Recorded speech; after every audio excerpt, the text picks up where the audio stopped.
बिस्मिल्लाहिर्रहमानिर्रहीम अस्सलाम वालेकुम। बेटा प्रीवियस लेक्चर में हम लोगों ने सिंपल एंड कंपाउंड इंटरेस्ट से रेलिवेंट कुछ टॉपिक्स को डिस्कस किया था जिसमें हमारे पास मल्टीपल अमाउंट्स होती थी और हम लोगों ने ये डिसाइड किया था कि अगर हम लोगों ने सिंगल पेमेंट करनी हो तो वो सिंगल पेमेंट हम लोग क्या किया करेंगे in different time duration.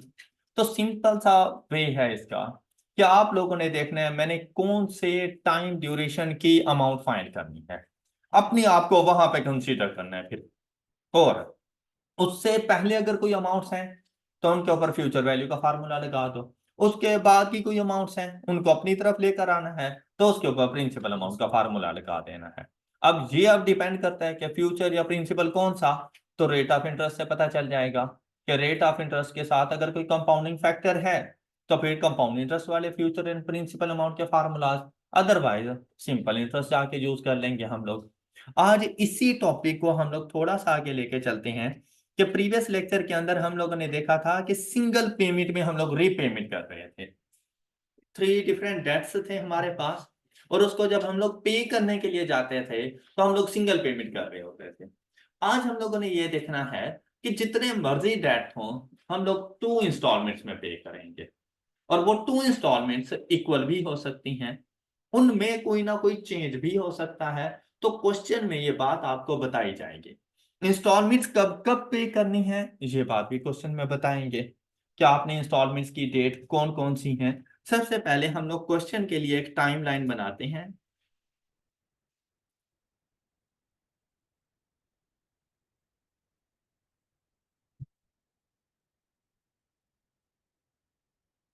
Suppose कि यहां पर है आपके पास 3 इयर्स, 7 ईयर, 10 इयर्स। हाँ जी, अमाउंट्स 20,000, 50,000 एंड 30,000। ये आपके पास अमाउंट्स की। आई होप कि ये स्टेटमेंट सब बच्चों को समझ आ गई है। एट अ रेट ऑफ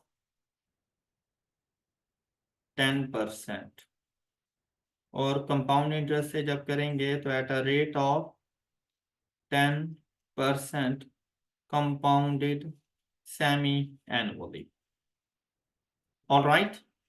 अच्छा अब देखें, अब आपसे ये कहा गया कि आपने और आपके क्रेडिटर ने ये डिसाइड किया कि ये जो टोटल डेट है ये हमारा डेट है, कर्जा है हमारे ऊपर, हमारी लाइबिलिटी है, ऑब्लिगेशन है हमारी।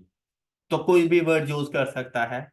ये आपने सेटल करनी है इन टू इंस्टॉलमेंट्स। और वो उन टू इंस्टॉलमेंट्स के लिए कोई सा भी टाइम ड्यूरेशन आपको बता दिया जाएगा कि उन टू इंस्टॉलमेंट्स का टाइम ड्यूरेशन क्या है। वो एक जीरो हो सकता है, दूसरा कोई और हो सकता है, दोनों डिफरेंट भी हो सकते होंगे, दोनों डिफरेंट टाइम ड्यूरेशन। तो आपको बता देंगे the first installment is due at से के 5th year and second installment is due at 8th year. अब ये टाइम ड्यूरेशन आ गई, ये इंस्टॉलमेंट्स का है, इस वजह रीपेमेंट है इसलिए मैंने इसका कलर चेंज किया कि पहले था डेट की अमाउंट, अब है उसकी रीपेमेंट्स। तो रीपेमेंट्स के लिए अब मतलब मैंने पे करनी है ये अमाउंट। अब वो आपको कहेगा कि भाई इक्वल है या अनइक्वल है। अनइक्वल है तो डिफरेंस क्या है वो चीजें आपको बता देगा। से एक उसने क्या कह दिया कि इन टू इक्वल इंस्टॉलमेंट्स, तो मतलब जो फर्स्ट इंस्टॉलमेंट की वैल्यू होगी सेकंड इंस्टॉलमेंट की वैल्यू भी वही होगी। ऑलराइट, लेकिन आपके दोनों डेट्स क्लियर हो जाने हैं। तो भाई आप लोगों ने यहां पर दोनों को एक्स कंसीडर करना है। सपोज कि अगर वो यहां पे कह दे कि इन डिफरेंट अमाउंट्स तो आपसे कहेगा कि first installment is 5,000 greater than the second installment. तो आप सेकंड को एक्स कर दो, फर्स्ट वाली को एक्स प्लस 5,000 कर दो। आपसे कह सकता है second installment is 2 times of the first installment. तो फर्स्ट इंस्टॉलमेंट को एक्स कर दो, सेकंड वाली को 2x कर दो। आपसे कह सकता है second installment is 3,000 less than the first installment. तो फर्स्ट को x करो, सेकंड को x माइनस 3,000 कर दो। तो जिस तरह से वो चेंज कहेगा हम उसके मुताबिक उसकी वैल्यू को अज्यूम कर लेंगे। अब यहां पर देखो, अब इससे पहले थी सिंगल अमाउंट, सिंगल रिपेमेंट। हमें पता था कि हमने अपने तमाम डेट्स को उधर लेकर जाना है, एक ही अमाउंट के ऊपर लेकर जाना है। लेकिन यहां पर तो दो अमाउंट्स हैं, तो यहां पर हमने कौन सी वैल्यू पर जाना है, तो वो आपको बताएगा कि मेच्योरिटी डेट कौन सी है। वो 5th ईयर भी हो सकती है, वो 8th ईयर भी हो सकती है। जो भी मेच्योरिटी डेट बताए, आपने अपनी तमाम अमाउंट्स को वहां पर लेकर जाना है। इन केस क्वेश्चन साइलेंट हो कि मेच्योरिटी डेट ना बताई गई हो, तो पहली इंस्टॉलमेंट पे जाना। ऑल राइट, फिर सारी अमाउंट्स को फर्स्ट इंस्टॉलमेंट में लेकर आना। अगर मेच्योरिटी डेट बता दे तो उसको फॉलो करना, ना बताए तो जो फर्स्ट वैल्यू हो वो। क्लियर? तो यहां पर हमारे पास हमारी मेच्योरिटी डेट क्या बन जाएगी, 5th ईयर। अब हमने क्या करना है, अपनी तमाम तर अमाउंट्स, अब जैसी मैंने कहा ना तमाम तर अमाउंट्स, तो इससे मुराद मेरी अपनी अमाउंट्स भी शामिल हैं। मतलब इसमें सिर्फ डेट नहीं है, जो रीपेमेंट्स हैं वो भी शामिल हैं। तमाम अमाउंट्स को 5th ईयर पर लेकर आना है। मैं आपका ये 2000 भी आपके पास 5th ईयर में, ये 8000 भी 5th ईयर, ये एक्स और ये 30,000 सारे इधर। All right. अच्छा, अब क्या करना है, मुझे एक बात बताएं, इसके लिए इक्वेशन यूज होती रहती है कि मैंने आपसे 10,000 रुपया लोन लिया, मैं आपको 8,000 रुपये वापस कर दूं, अमाउंट सेटल कर देंगे? नहीं, आप मुझे कहेंगे कि सर 2,000 रुपीज मजीद, ऐसे ही है ना? क्या अभी तक अमाउंट सेटल ही नहीं हुई? अच्छा, मैंने आपके 8,000 रुपये देने थे और मैंने आपको 10,000 रुपये दे दिया, आप कहेंगे it's good, thank you so much, या मुझे 2,000 वापस करना है। और अगर 10,000 देना था, 10,000 ही दे दिया, तो कोई इशू है? तो बेटा total debt is equal to total payments, ना कम ना ज्यादा। Total debt is equal to total payments. यही इक्वेशन के मुताबिक आपने लेके चलना है। कि अब देखें, आपने सबसे पहले इसमें यह देखना है कि अपनी पेमेंट्स कौन कौन सी हैं। ये एक्स अपनी पेमेंट्स हैं, इनको सबसे पहले लेकर आओ, पहले इन पेमेंट्स को इकट्ठा करो। इससे पहले भी हम लोग यही कर रहे होते थे, तो बेसिकली वो एक ही पेमेंट होती थी, तो इक्वेशन के लेफ्ट हैंड साइड पे x इज इक्वल टू, तो हम सिर्फ उसकी राइट हैंड साइड को सॉल्व करते थे तो x की वैल्यू आ जाती थी। अब क्या करना है, दो पेमेंट्स हैं, तो इसके लिए हम लोग लिखेंगे x। अब ये वाला x है जो 5th ईयर पे मौजूद है।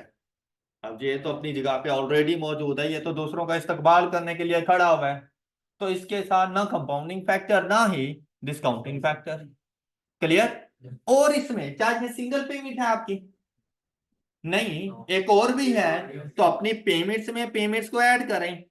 कौन सी पेमेंट है? एक्स।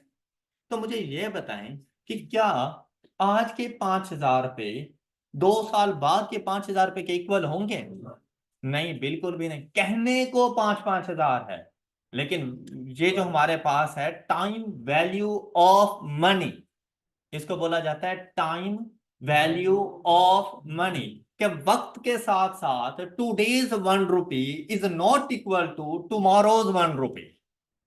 आज का 1 रुपया आने वाले कल के 1 रुपए के बराबर नहीं है, अपनी वर्थ खो देता है। अब आप लोग खुद देखें इस टाइम को जरा, कि सपोज आपके वालिद साहब जब जवान थे, तो उस टाइम पर 1,000 रुपए की बड़ी अच्छी कदर होती थी, और 1 लाख रुपए में अच्छी खासी जायदाद बना लें। आज आप लोग देखें 10 लाख रुपए का भी कुछ नहीं मिलता है ना, ऐसा। टाइम वैल्यू ऑफ मनी, कि डे बाय डे हमारी करेंसी डी वैल्यू होती जा रही है। तो अगर इस सिचुएशन में अगर आप लोग देखें ना, अगर आप लोग अपना पैसा बैंक्स में रखते हैं ना, तो आप लोग गरीब हो रहे हैं, आप लोग डे बाय डे गरीब हो रहे हैं। हालांकि बज़ाहिर आपके पैसे में कोई कमी नहीं आएगी, लेकिन आप गुर्बत का शिकार हो जाएंगे। आज अगर आप लोग 10 लाख रुपए से सपोज करें कि आप 10 मरले जमीन ले सकते हैं, 1 लाख रुपए पर मरला, ठीक है, एक ऑप्शन ये था। दूसरा ऑप्शन क्या था कि इसको बैंक में रख दो, और आपने बैंक में रख दिया, और करंट अकाउंट है, सेविंग अकाउंट भी नहीं है, तो 10 साल के बाद आपको भी 10 लाख रुपए मिलना है, लेकिन 10 साल के बाद आप एक मरला भी नहीं परचेज कर पाओगे। उस 10 लाख रुपए से। आपकी करेंसी डी वैल्यू हो गई है, लेकिन अगर वही प्लॉट लेके रखा हुआ होता आज वो 1 करोड़ का होता। All right. तो कभी भी बैंक में पैसा नहीं रखना चाहिए अपना, हमेशा इन्वेस्टमेंट करो। क्लियर। अच्छा अब यहाँ पे देखो, तो इस x को इस x में सिंपली आके ऐड नहीं कर देना, उस x की 5th ईयर पर वैल्यू देखो क्या है। तो इसको आगे लेके आ रहे हैं या पीछे? पीछे। पीछे लेके आ रहे हैं तो कौन सा फार्मूला? Discounting factor. तो इसके साथ लगाएं डिस्काउंटिंग फैक्टर। 1+10% मल्टीप्लाइड बाय कितने साल पीछे आ रहे हैं? 3 रेज टू पावर। अब देखिए आपकी पेमेंट्स कंप्लीट हो गई, इसको इक्वल कर अपने डेट की अमाउंट के। अब देखिए आपका डेट कैसे आएगा? 20,000 इंटू। अब थर्ड ईयर ने जाना है 5th ईयर पर, आगे की तरफ कंपाउंडिंग फैक्टर अप्लाई होगा इस पे। 1+10% मल्टीप्लाइड बाय 2, फिर plus 50,000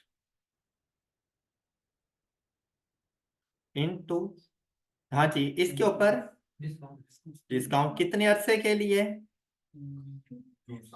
2 years plus 30,000 into 1+10% and multiplied by, ये कितने अरसे के लिए?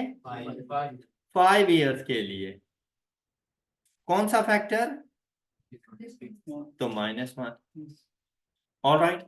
अब ये टोटल इक्वेशन आपके कैलकुलेटर पर नहीं आनी, तो पहले आपने इसकी राइट हैंड साइड को सॉल्व कर लेना है, क्योंकि राइट हैंड साइड में कोई चीज मिसिंग नहीं है। तो पहले आप लोगों ने इसकी राइट हैंड साइड को सॉल्व करना है, उसका आंसर देखो आपके पास क्या आता है।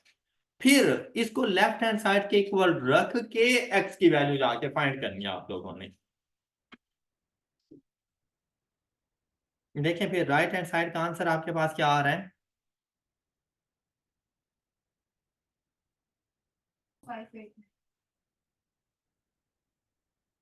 6589। बस नहीं, गलत बोल रहे हैं। 85,666।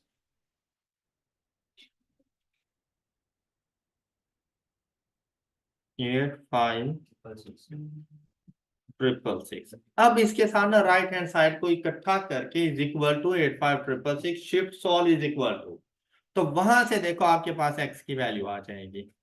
एक्स की वैल्यू 48,420 48,420। अब दोनों इंस्टॉलमेंट्स आप लोग इतनी अमाउंट की पे करोगे। ये बात समझ आ गई? ये बात क्लियर है? अब सिंपल इंटरेस्ट की इक्वेशन आप लोगों को समझ आ गई, इंस्टॉलमेंट्स का पता चल गया। इसी तरह आप कंपाउंड इंटरेस्ट की इक्वेशन को बड़ी इजी से आप लोग फाइंड कर सकते हैं। सिर्फ रेट ऑफ इंटरेस्ट की कंपाउंडिंग आ जाएगी and time multiplied by M की वैल्यू हो जाना है। वो इक्वेशन आप लोग खुद से प्रिपेयर करें, लेकिन उसको बनाने से पहले ना एक कॉन्सेप्ट यहाँ पे जरा सा सुने। ये जो ऊपर आप लोगों ने अमाउंट फाइंड किया ना 85,666, अगर मैं आप लोगों से सिर्फ ये कहता कि ये सिंगल इंस्टॉलमेंट है और हम लोगों ने 5th ईयर पे जाके सारी पेमेंट करनी है, तो आप लोग मुझे यही अमाउंट बताते हैं कि अगर आज के दिन आप लोग जाकर एक ही इंस्टॉलमेंट पे करो और सारा डेट क्लियर करना चाहो, तो आप लोग ये कह रहे हो कि टोटल डेट की अमाउंट 85,666 है। एम आई राइट? लेकिन आपने सारा नहीं पे किया। आप उसे कह रहे हैं भाई ये मैं 2 इक्वल इंस्टॉलमेंट्स में पे करूंगा। अब इसका ये हरगिज मतलब नहीं है कि 85,666 डिवाइडेड बाय 2 कर दें। करो जरा 85,666 डिवाइडेड बाय 2, तो आपके पास आंसर आ रहा है 42,833, जबकि मेरे पास आंसर क्या आया है? 48,420। अब इस बात का ख्याल रखना है, क्यों? क्योंकि पहली इंस्टॉलमेंट तो आज आप पे कर रहे हो इसका हाफ, लेकिन दूसरी इंस्टॉलमेंट आपने फिर 3 साल बाद देनी है, तो उसके ऊपर तो फिर 3 साल का इंटरेस्ट लग जाना है। कैसा नहीं है? अच्छा इस चीज को ना मैं आपको कुछ यूं समझाऊं कि अगर मैं आपसे ये कहूं, आपने मुझसे पूछा कि अगर आज के दिन मैं सारी इंस्टॉलमेंट पे कर दूं तो मैं कितनी अमाउंट पे करूं, मैंने आपसे कहा 85,666 पे करो। आपने कहा यार इतने तो नहीं है, ऐसा करो ये लो मुझसे 48,420 रुपए। आपने मुझे ये वाली अमाउंट इस दिन आकर पे कर दी, 48,420। तो देखो आपको रिमेनिंग बैलेंस कितना बच जाएगा। ये बातें भी आपसे एग्जाम में पूछी जा सकती हैं कि ये इंस्टॉलमेंट पे करने के बाद आपका रिमेनिंग बैलेंस कितना है। अब 5th ईयर पर ही आपने मुझे ये एक इंस्टॉलमेंट पे कर दी और आप मुझसे पूछ रहे हो भाई ड्यू अमाउंट कितनी है, तो मैं आपको आपका रिमेनिंग बैलेंस कितना बताऊंगा जी। 3,7,2,4,6 ये अमाउंट है due eight end of 5th year. लेकिन क्या आपने मुझे 5th ईयर के एंड पे ये पे करने हैं? कब पे करने हैं? After 3 years, at the end of 8th year. ऐसे ही है ना, हम लोग मौजूद हैं at the end of 5th year, आपने पे करना है at the end of 8th year. तो क्या मैं मुफ्त में लेकर जाऊंगा इसको? तो क्या इसके ऊपर इंटरेस्ट ही चार्ज करूंगा? अब देखो अगर इसी अमाउंट को मैं 8th ईयर पे लेके जाऊं तो कंपाउंडिंग फैक्टर लगाऊंगा ना इसके साथ, 1 + 10% मल्टीप्लाइड बाय, ये जरा फाइंड करो अमाउंट क्या आती है, 48420। सेम है, ये इसके पीछे लॉजिक चल रही होती है। ऑलराइट, कि आप लोगों ने सबसे पहले देखना है आज के दिन अगर पे करनी होती तो कितनी अमाउंट पे करते। सबसे पहले आपने ये फाइंड करना है, उसके बाद आप लोगों ने एक्स की वैल्यू फाइंड की। तो पहली इंस्टॉलमेंट पे कर लेने के बाद ड्यू अमाउंट इक्वल अमाउंट की नहीं रहती। ड्यू अमाउंट तो फिर मेरी रह गई है 37,246 रुपए, लेकिन due to 3 years time duration मैं 37,246 रुपए नहीं पे कर रहा, उसके ऊपर इंटरेस्ट भी पे करना है। और जब उसका इंटरेस्ट कैलकुलेट किया तो भाई पहली और दूसरी इंस्टॉलमेंट देखो ऑटोमेटिकली इक्वल आ नहीं गई। क्लियर है ये कॉन्सेप्ट? अब कंपाउंड इंटरेस्ट की इक्वेशन बनाओ जरा। तो कंपाउंड, अच्छा ये ब्लू में मैंने इसीलिए लिखा है कि ये एक्सप्लेनेशन थी, इसलिए मैंने ऐसे लिखा है। अदरवाइज आपको ये एक्सप्लेन करने की उधर जरूरत नहीं है, आपने बस एक्स फाइंड किया और आप उसे इंस्टॉलमेंट की वैल्यू बता देंगे कि भाई इंस्टॉलमेंट की वैल्यू ये है हमारे पास। क्लियर? अच्छा अगर इंस्टॉलमेंट में कोई कम ज्यादा हो कि ट्वाइस है, हाफ है, 5,000 ग्रेटर है, 3,000 लेस है, तो ये देख लेना एक्स कहां पर है और आपने कौन सी वैल्यू बतानी है। हो सकता है वो आपसे कहे the value of second installment is, तो इस सिचुएशन में तो फर्स्ट और सेकंड दोनों इक्वल है। सपोज कि अगर यहां पे होता the second installment is twice of the first, तो भाई इसको मल्टीप्लाई करके 2 से फिर बताना था। अगर वो कह देता second installment is 3,000 greater than the first installment और मैंने फर्स्ट को एक्स कंसीडर किया हुआ था, तो मैं इसमें 3 ऐड करके सेकंड इंस्टॉलमेंट बताता। तो ये जरूर देख लेना कि उसने आपसे इंस्टॉलमेंट कौन सी पूछी है और उसमें क्या फर्क आ रहा है। तो इसका बेस्ट वे ये होता है कि जो पूछी है उसको एक्स कंसीडर कर लो, तो जो एक्स आएगा वही आपका आंसर होगा, चाहे वो फर्स्ट हो चाहे वो सेकंड हो। क्लियर? उसके मुताबिक फर्स्ट को चेंज कर लो। ऑलराइट,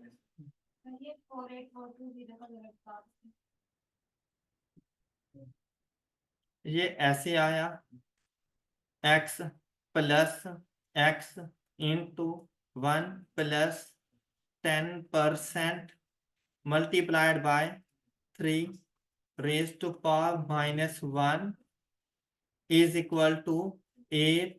अब ये पूरी इक्वेशन बेसिकली नहीं आ सकती थी, तो मैंने राइट हैंड साइड को पहले न्यूमेरिकली सॉल्व कर लिया कि ये आंसर आ रहा है 85666 सॉल्व इज इक्वल टू 48419.9 था तो उसको हमने 20। क्लियर? अच्छा अब जो नेक्स्ट इक्वेशन हमारे पास बनेगी कंपाउंड इंटरेस्ट से, वो हमारे पास आएगी कुछ इस तरह से।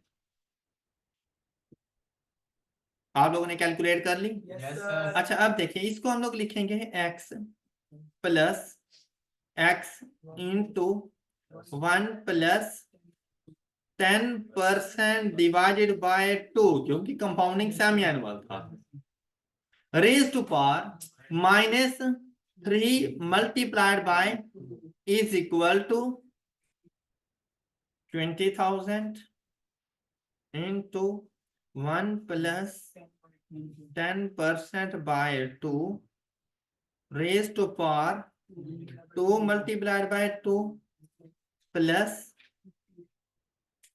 50,000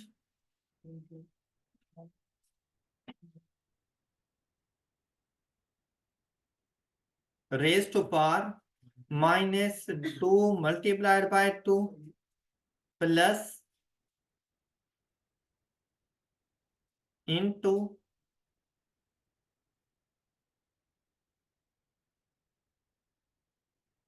raised to power minus 5 by। I hope कि ये इक्वेशन आपको समझ आ चुकी होगी। अच्छा अब देखो, अब जब ये कैलकुलेटर में पुट करनी हो ना, देखिए राइट हैंड साइड पे तो कोई चीज मिसिंग नहीं है ना, राइट हैंड साइड की तो सारी वैल्यूज बिल्कुल कंप्लीट है, तो आप उस इक्वेशन को पहले सॉल्व कर सकते हो। अब यहां पर एक चीज का ख्याल रखिएगा कि अभी भी ये आउट ऑफ रेंज जा सकता है, तो भाई जो कैलकुलेशन खुद कर सकते हो वो तो करके दे दो उसे। 10% बाय 2 लिखने से बेहतर नहीं है कि मैं इधर 5% कर लूं? किसी को एतराज? तो भाई जो चीज खुद से फाइंड हो सकती है वो करो। इसी तरह से माइनस ये 2 मल्टीप्लाइड बाय 2, तो पावर में जाके सिंपली 4 लिख लो प्लस 50,000। मतलब कुछ ना कुछ आप लोगों ने इसकी कैलकुलेशन खुद से करते जाना है। Raise to power minus 4 plus, अब अपने आंसर को जरा इसके साथ मैच कीजिएगा। 1 प्लस आप लोगों ने फाइंड कर लिया होगा raise to power minus, and answer is, बोलो 83,863।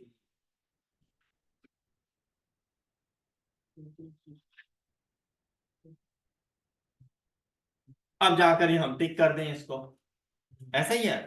नहीं, अभी सॉल्व नहीं हुआ, अभी इसकी लेफ्ट हैंड साइड रहती है, अब लेफ्ट हैंड साइड को लेना है। अच्छा आप जब इतनी हैवी कैलकुलेशन अपने कैलकुलेटर पे कर लेते हैं, उसके बाद कोशिश करें उसको रिफ्रेश करें अगली हैवी कैलकुलेशन, अदरवाइज उसने अच्छा खासा टाइम ले जाना है। तो रिफ्रेश करने के लिए शिफ्ट 9 3 इक्वल टू AC। अब इसे टाइमली आपको आंसर कर देना है, या जरा रिफ्रेश हो चुका है।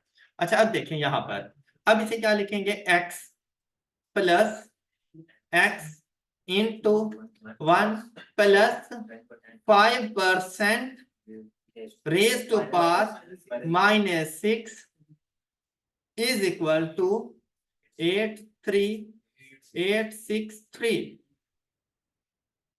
is equal to, and x is 48025।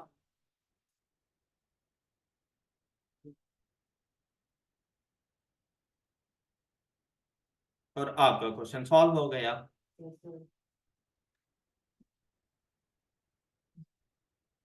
सब बच्चों को समझ आ गया ये कॉन्सेप्ट? अच्छा अब इसी तरह का एक क्वेश्चन आपकी बुक में मौजूद था, क्वेश्चन नंबर 51, जो कि कल हम लोगों ने स्किप कर लिया था, लेकिन आज ये कॉन्सेप्ट हम लोग पढ़ चुके हैं। जल्दी से जरा सॉल्व करें इस क्वेश्चन को।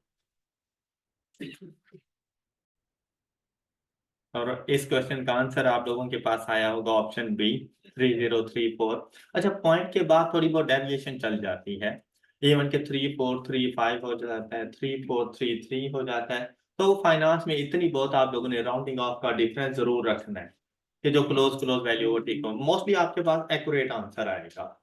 अच्छा अब देखिए आपने इसको सॉल्व कैसे किया, कहते हैं A B owes ₹2000 due in 3 month, मतलब ए बी कर्जदार है जो कि उसने 3 मंथ्स में ₹2000 पे करने हैं, 7 मंथ्स में ₹4000 पे करने हैं। She and her creditor agrees to settle the debt by 2 equal payments. अब देखिए पहले भी 2 ही पेमेंट्स थी लेकिन इक्वल नहीं थी। अब उन्होंने क्या डिसाइड किया कि आप 2 इक्वल पेमेंट्स कर दें, लेकिन डिसाइडेड टाइम पर नहीं।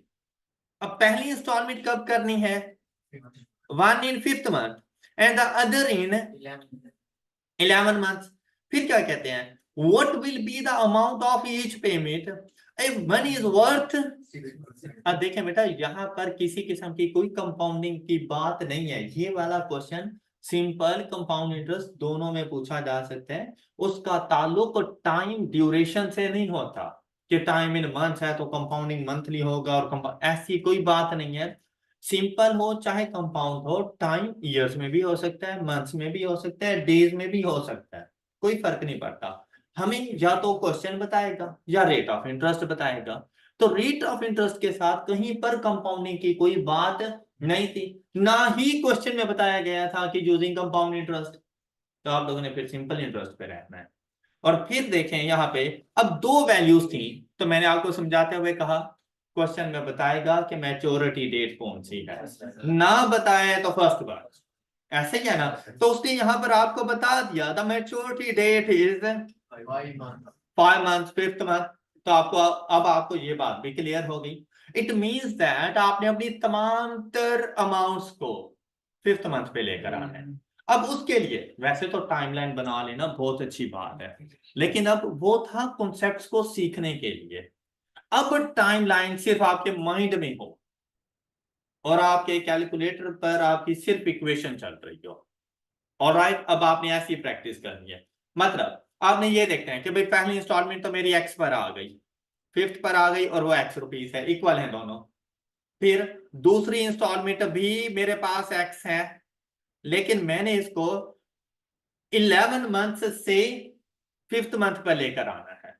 तो इसके साथ मैं डिस्काउंटिंग फैक्टर अप्लाई करूंगा, 1 प्लस मल्टीप्लाई बाय 11 से 5th पर आना है, 6 मंथ्स है।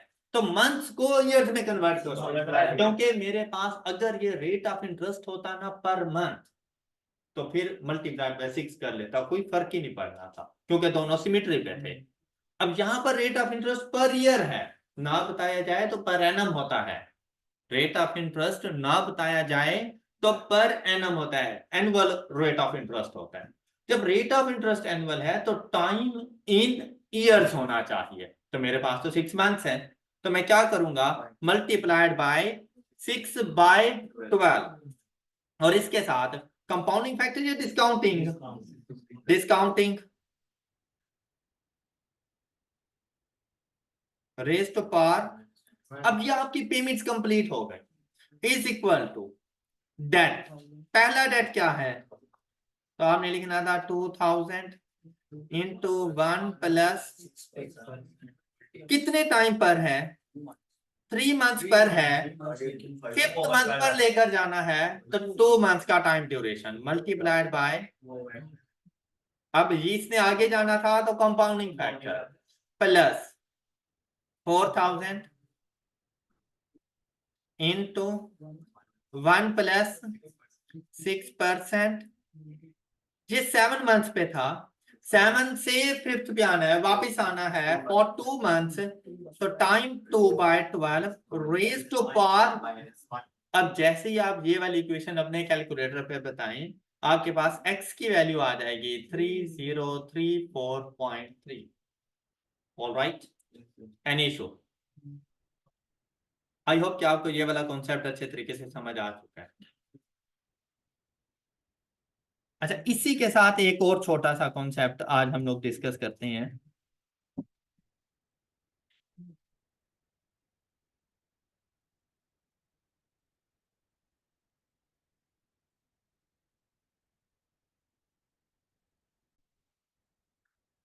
अब ये वाली एग्जांपल भी ना बिल्कुल आप लोगों की प्रैक्टिकल लाइफ से फिर, लेकिन थोड़ी थोड़ी चीजें चेंज करते जाएंगे। जैसा कि आप लोगों ने ना 100,000 रुपीज का लोन लिया फॉर 3 ईयर,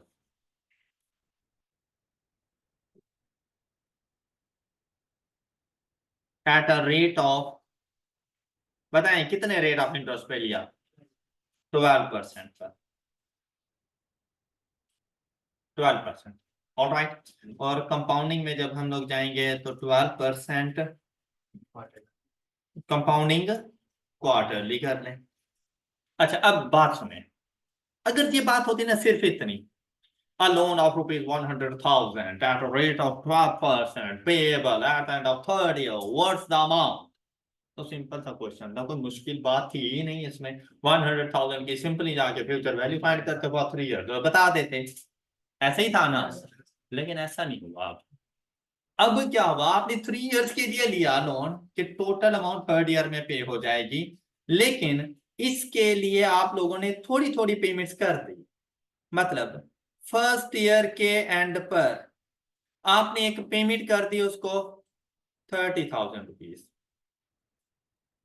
सेकेंड ईयर के एंड पर आपने उसको पेमेंट कर दी 50,000 रुपीज, थर्ड ईयर के एंड पर आप सारी अमाउंट सेटल करना चाह रहे हैं। तो बताएं थर्ड ईयर के एंड पर आप कितनी अमाउंट पे करेंगे कि आपका सारा लोन सेट हो जाए। देखो बिल्कुल डिफरेंट सी सिचुएशन कि कहीं से लोन लिया हुआ था। अब सपोज अगर इसमें इंटरेस्ट ना होता, आपने मुझसे 1 लाख रुपए का लोन लिया, पहले साल आपने मुझे 30,000 पे दे दिए, दूसरे साल आपने 50,000 पे ले दिए, सिंपल सी बात है। थर्ड ईयर में आप कहेंगे सर ये ले 20,000 पे और हमारा लोन सेट। ऐसे ही है ना।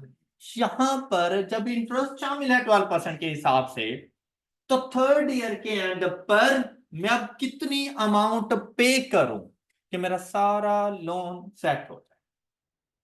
स्टोरी की समझ आ गई, क्वेश्चन की अंडरस्टैंडिंग हो गई है। अच्छा, क्वेश्चन को सॉल्व करने के मेथड में कोई चेंज नहीं है। मतलब भाई जहां पे वैल्यू फाइंड करनी है सारी अमाउंट्स को उठाओ वहां पे लेके चले जाओ, चाहे वो आपकी पेमेंट्स हैं चाहे वो आपके डेट हैं। सिंपल एक ही फार्मूला हमने कल से ही अपने एक ही जगह पे अप्लाई कर रहे हैं कि जहां पे वैल्यू फाइंड करनी है तमाम वैल्यूज को उधर लेके चले जाओ। इधर भी बिल्कुल वैसे ही करना है कि आप लोगों ने अपने लोन को भी लेके चले जाओ थर्ड ईयर के एंड पर। लोन की अमाउंट आपकी जाएगी थर्ड ईयर के एंड पर, आपकी पेमेंट्स भी थर्ड ईयर के एंड पर चली जाएंगी और यहां से एक्स की वैल्यू फाइंड कर लेंगे। अब क्या करना है, सेम वही method, total payment is equal to total debt. अब क्या करना है, यहां इसको सॉल्व करने के लिए आप लोगों ने एक्स प्लस, क्योंकि अब ये अकेला नहीं है, इससे पहले भी 2 पेमेंट्स हो चुकी हैं रीपेमेंट्स, तो अब यहां पे क्या लिखेंगे, एक्स प्लस 30,000। लेकिन सिर्फ 30 नहीं करना भाई, अगर आपकी लोन के ऊपर 3 साल का इंटरेस्ट है तो आपकी पेमेंट पर भी तो इंटरेस्ट होना चाहिए। Future value compounding factor 1 + 12% multiplied by कितने अरसे के लिए, 2 इयर्स के लिए। एक और भी पेमेंट मौजूद है plus 50,000 into 1 plus and multiplied by 1।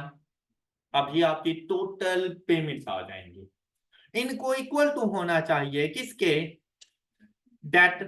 Date कितना है, तो आपने सिर्फ 1 लाख नहीं लिखना, इसको भी थर्ड ईयर पे लेके जाना है, तो इसके साथ 3 इयर्स के लिए कंपाउंडिंग फैक्टर। और अब देखो आपके पास x की क्या वैल्यू आएगी, शाबाश, x प्लस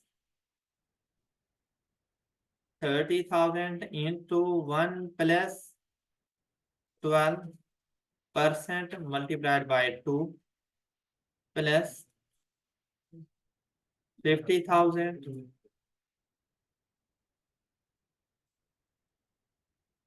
अच्छा, अब ऐसा नहीं है कि यहाँ पे लेफ्ट हैंड साइड को इज इक्वल टू कर दो, तो भाई इसमें एक मिसिंग वैल्यू शामिल थी, ये इज इक्वल टू नहीं हो सकती। ऑलराइट, अब यहां पर इज इक्वल, या तो पूरी इक्वेशन अब ये आपको लिखनी पड़ेगी, 100,000 1 + 12% multiplied by 3 and answer is 42,800।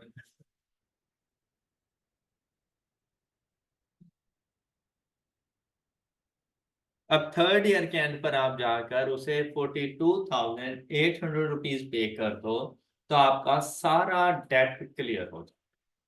ये रिमेनिंग अमाउंट थी। ऑलराइट, जरा जल्दी से कंपाउंड इंटरेस्ट से मुझे इसकी वैल्यू बताएं। कंपाउंड इंटरेस्ट से हमारे पास इसका क्या आंसर आ जाएगा?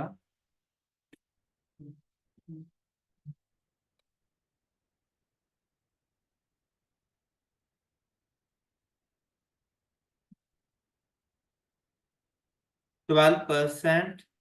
अब मैं लिखने के लिए तो डिवाइडेड बाय 4 कर रहा हूं, लेकिन जब आप कैलकुलेटर पे बताने लगे तो आप 3% लिख लेना। Okay, 12 divided by 4 is equal to 3%। Periodic rate use कर लेना। अच्छा, and raise to power future की वैल्यू है कितने अरसे के लिए? 2।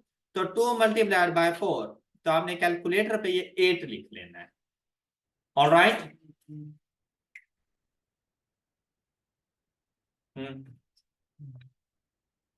प्लस 50,000